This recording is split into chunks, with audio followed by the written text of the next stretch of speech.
Deň sa chýli ku koncu a vy počúvate večierku. Váš denný sumár správ bez zbytočností. Je 6. august a meniny má Jozefína. Ak chceš niekomu zlepšiť deň gratuláciou, ešte to stíhaš. Teraz už najhorúcejšie témy dnešného dňa.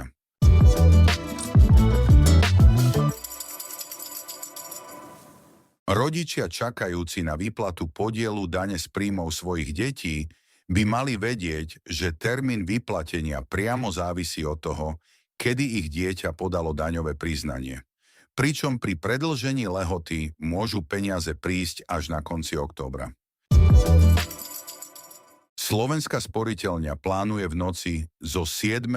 na 8. augusta 2026 niekoľkohodinovú odstávku svojich elektronických služieb, vrátane internet bankingu a mobilnej aplikácie George. Preto klientom odporúča vybaviť všetky dôležité bankové záležitosti vopred. Regulačný úrad URSO pripravuje nový 5-ročný rámec pre energetiku, ktorý má od roku 2028 lepšie chrániť domácnosti, podporiť investície do modernej infraštruktúry a priniesť zmeny aj do oblasti teplárenstva. Polonahý muž, ktorý sa po vykázaní z vlaku vyšplhal na železničný stožiar na stanici vo Veľkých Levároch, ochromil na niekoľko hodín železničnú dopravu na Záhorí a spôsobil meškania vlakov aj v medzinárodnej preprave. Energetický ombudsman žiada vysvetlenie od generálnej prokuratúry, prečo ignorovala opakované podnety asi 30 000 vlastníkov bytov na preskúmanie vyhlášky o teple, ktorú ústavný súd neskôr označil za protiústavnú.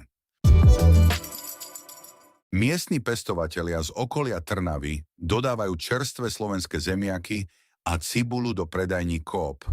Jednota už do 44 hodín od zberu, pričom za každým kilogramom stojí starostlivá práca, šetrné spracovanie a krátka cesta bez zbytočných zastávok. Krajiny Strednej Európy musia modernizovať energetickú infraštruktúru, rozvíjať obnoviteľné zdroje a akumuláciu, no prechod na čistú energiu so sebou prinesie nové geopolitické riziká, vyplývajúce zo závislosti od dovozu surovín a komponentov, najmä z Číny. Na pamätníku Pobiedník v Chorvátsku boli slávnostne odhalené mená dvoch slovenských vojakov, rotmajstra Igora Riga a čatára Vladimíra Grmana, ktorí zahynuli pri plnení úloh v mierovej misii OSN UNPROFOR v bývalej Juhoslávii. To je na dnes všetko. Počujeme sa zasa zajtra. Pekný večer.